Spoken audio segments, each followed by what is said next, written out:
Alors, pour cet exercice, on me demande de traduire littéralement ces deux situations, c'est-à-dire qu'il va falloir que je fasse les calculs qui sont demandés, mais en utilisant une lettre. Alors, ici, on me demande l'aire de cette figure. On me dit qu'elle est composée d'un rectangle et d'un carré, et là, j'ai déjà la lettre qui apparaît. On voit ce X.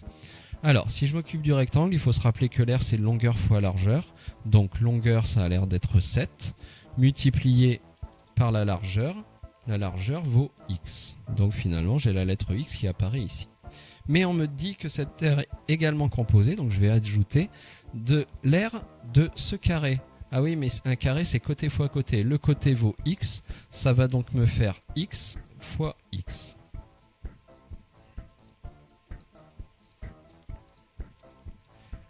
Alors maintenant, je peux écrire ça d'une autre manière, parce qu'on sait que 7 fois X s'écrit en fait 7x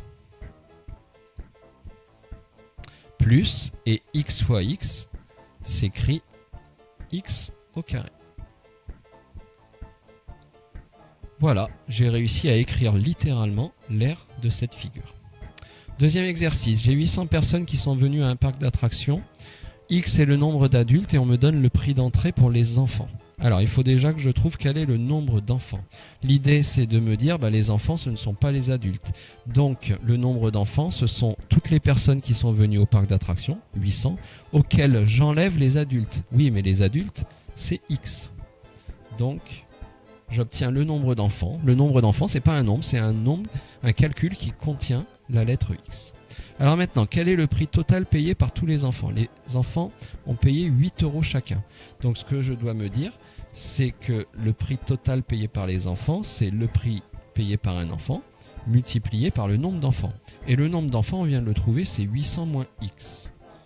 Et là, il faut juste faire attention que le nombre d'enfants doit d'abord être connu au moment où on va multiplier par 8. Ça signifie qu'il faut venir rajouter une parenthèse.